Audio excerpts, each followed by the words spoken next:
Hey, this is Michael again. This is another video in the series on the Whore of Babylon, or the Harlot of Babylon. And this little short video is called The Whore of Babylon Has Three Nicknames, and the first one is LGBT. So let's look at Revelation chapter 11, verse 8. And their dead bodies will lie in the street of the great city, which mystically is called Sodom. And today I call Sodom LGBT. And so we're just saying the bodies of the two witnesses lay in the street of the city, which is mystically called LGBT. And the great city is the Whore of Babylon. 7 times in the book of Revelation, the harlot is called the great city. And so forget this one country like America, or one city like New York or Jerusalem, or one church like the Catholic. She was birthed at the Tower of Babel. And Babylon and Babel are the same word, so she should be called the harlot of Babel, because that's where she started, and she is rebellion against God. She was created by Nimrod, whose name means rebellion. And she's been corrupting the planet ever since the flood. Ever since the Tower of Babel, she's been corrupting the flood in total rebellion against God. Everything about her is rebellion against God. And she's everywhere, and she attempts to influence everything and everyone. And she's responsible for most of the suffering of the human race since the flood. So forget this one country, one city, one church thing. Expand your vision. When you read all the characteristics and all the attributes of the harlot, she can't be one nation or one city or whatever. She's way too big. The scope is way too big for that. And so just forget all that stuff, and you can check out my other videos that I've spent quite a bit of time on, and my books. And so the harlot of Babylon, is the last day final manifestation of what started at Babel. That's why she's called the harlot of Babel. It's the final corporate global rebellion of mankind against God. It's everywhere. It's global. The whore has always had one goal.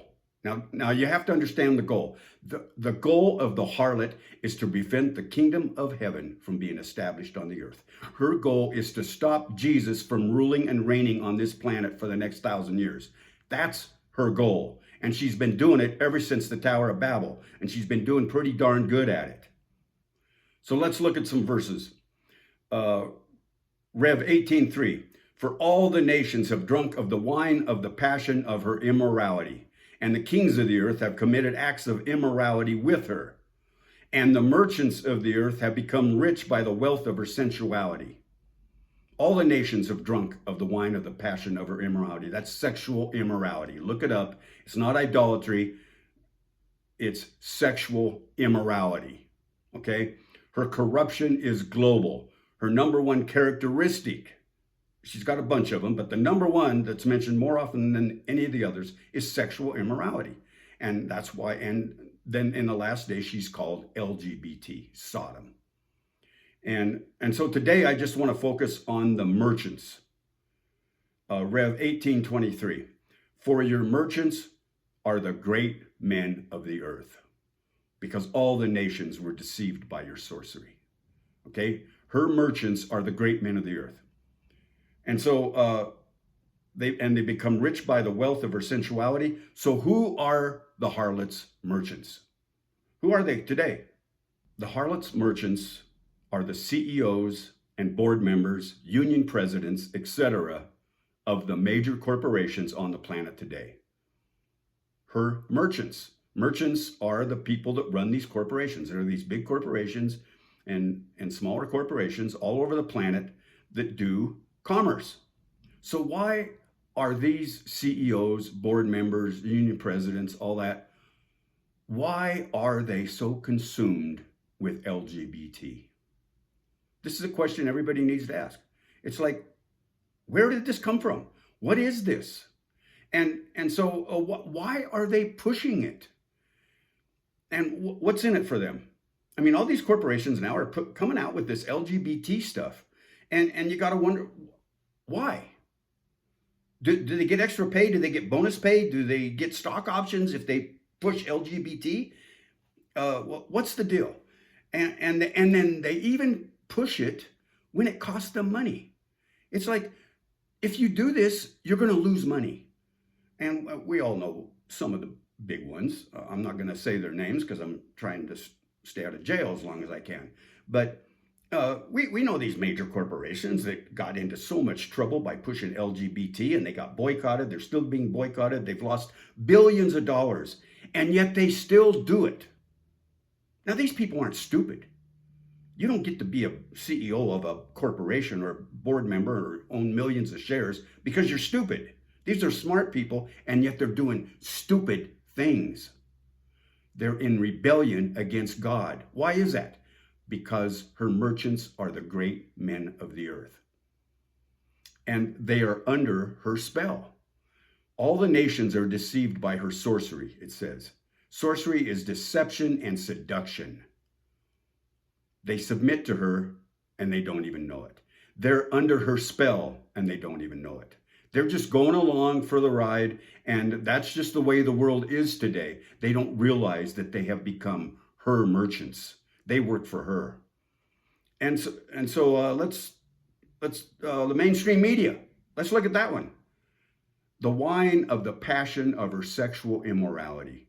The mainstream media is drunk on her wine. They don't think clearly anymore. Not all of them. There's a few conservative ones out there, but very few in this day and age. And the mainstream media just keeps feeding us this ungodly, anti-God, anti-Bible, liberal garbage, and they can't think straight. They're under her spell. They're under a demonic spell of the harlot herself. They're the merchants of the harlot. And the public school system. This is horrible. This is horrible. They're forcing LGBT on our elementary school kids. And this has been going on for a long time. The genderbread man, where elementary school kids can pick out which gender they want to be. Not the the gingerbread? It's genderbread. So they can pick which gender they want to be. How cute, and it's all brightly colored and cartoony. Where did this come from? On our little kids? Pushing this on our little kids? Every parent in the world should be outraged by this. How did this happen? And so why are they doing it? Once again, why? Why are they doing this to our kids? Do they get bonus pay? Do they get tenured if they push this crap? I mean, why are they doing it? What do they get out of it? They don't know, but they have become the merchants of the harlot. They are under her deception, under her spell, under her demonic spell, and they have to do what she says. They work for her and they don't even know it.